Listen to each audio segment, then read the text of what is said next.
Good morning, everybody, and welcome to 10-minute Wellbeing Tips for Managers. Appreciate you joining us for 10 minutes, and we'll have Q&A right afterward. So last week, we introduced the topic of how you as leaders can support healthy and well norms on your team. This is the second in a series of 5 episodes that will culminate in a process for you to help build these well-being norms on your team. Today, we're going to focus on setting boundaries. And while I'm going to probably share 10 or 12 different ideas, they're not all going to resonate with you.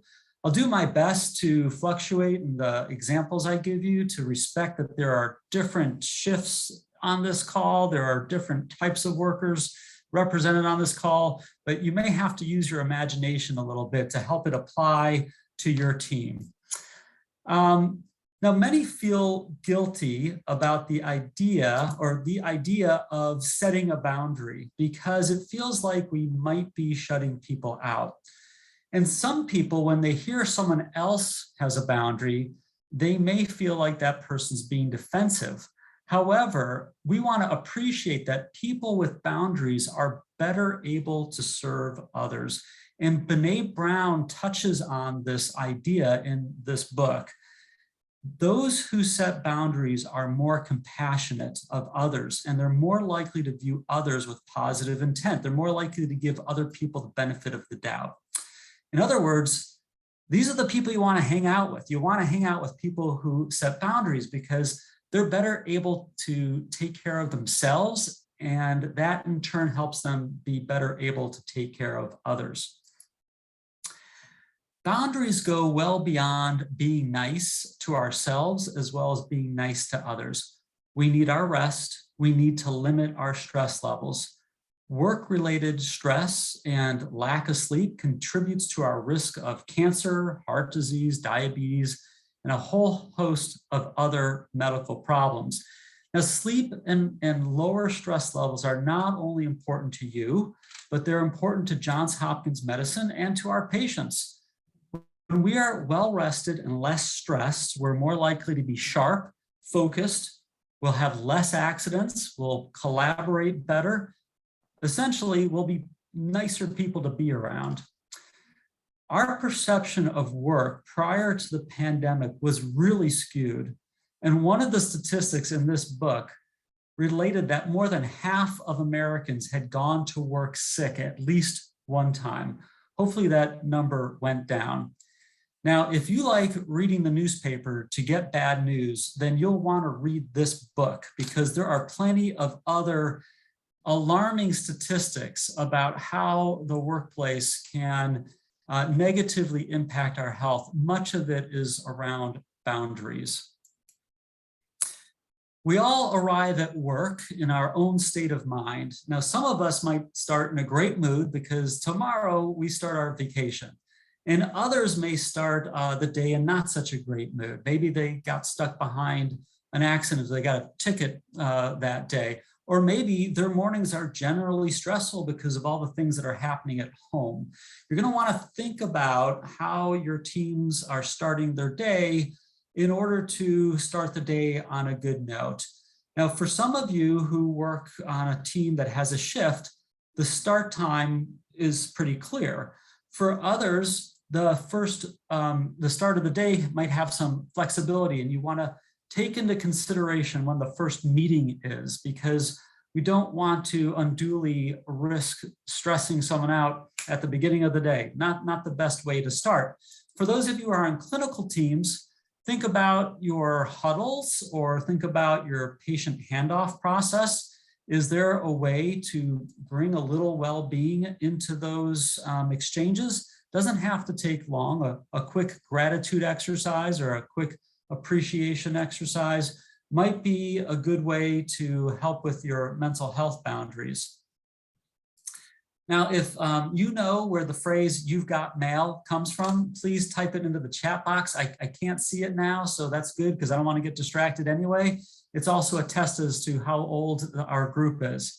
A common complaint of those emails, of those employees who have email as part of their responsibility is that they receive emails after hours. And this is especially concerning when those emails come from our boss, because when we receive those emails outside of the normal work hours, there's an implication that we should be responding or that we should be working as well.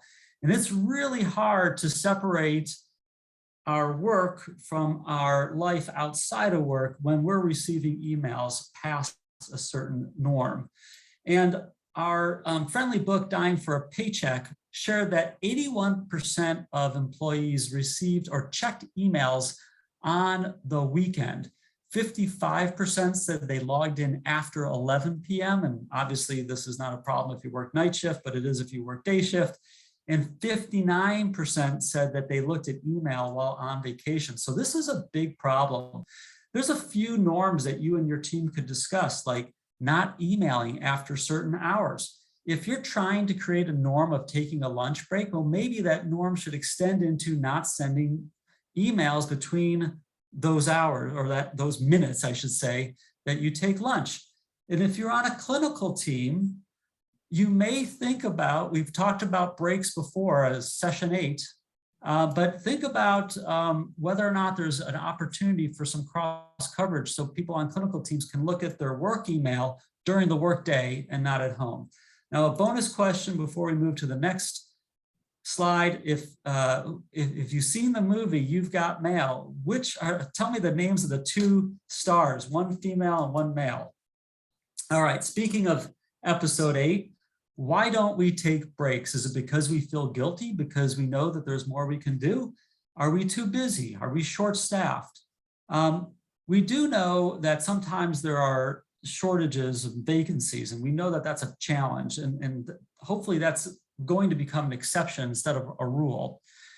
There's other things, though, that really mess with our minds and interfere with our giving ourselves permission to take a break. One of them is reinforcement. Many of us, if not all of us on this program today, have probably heard the words, thank you for your hard work. But how many times have we heard, thank you for taking a break? So as managers, we can send a good message by thanking the people on our team to taking a break, not only to the individual, maybe collectively have other people hear that Sam took a break. Although it feels challenging to take breaks, we all know the benefits. And if you don't remember them, go to episode 8. The recordings are on the Office of Wellbeing website. And here are our friends at Suburban Hospital taking a dancing break. Listen, I know it can be challenging, but there are teams out there who are doing this, such as the MICU at Johns Hopkins Hospital. They schedule breaks and they post them on the board so everybody can see it. And so there's an expectation to take your break. If your team is regularly taking breaks, would love to hear in the chat box how you're doing that, how you're encouraging it, or you can wait till our Q&A and you can take yourself off of mute and you can share it out loud. Okay, just a commercial to make sure you put your dancing breaks into the Healthy at Hopkins at jhmi.edu, and we can post those on our social media challenges. Now listen, we can't all take breaks. I have to tell you, some people don't want to dance in public. I took a break to use the men's room down the hall today. I went to the far men's room and I did a little plugged in, I did a little, what is it, air jam? Whatever it was, it could have been potentially embarrassing, but I did it anyways because it really got my head out of a bad funk. And ending the workday. For those who are on a shift, hopefully you're ending roughly the same time, but really there's still a way you could end together on a positive note so that you bring home a positive mood and not bring home a negative mood. So if you're on a clinical team, that might be as simple as having the whiteboard set up. So at the end of the shift, you can write down one thing that went well that shift. If you're on an administrative team, make sure that you agree on when the last meeting of the day is going to be. It may not work for everybody to have a team meeting at 5 o'clock.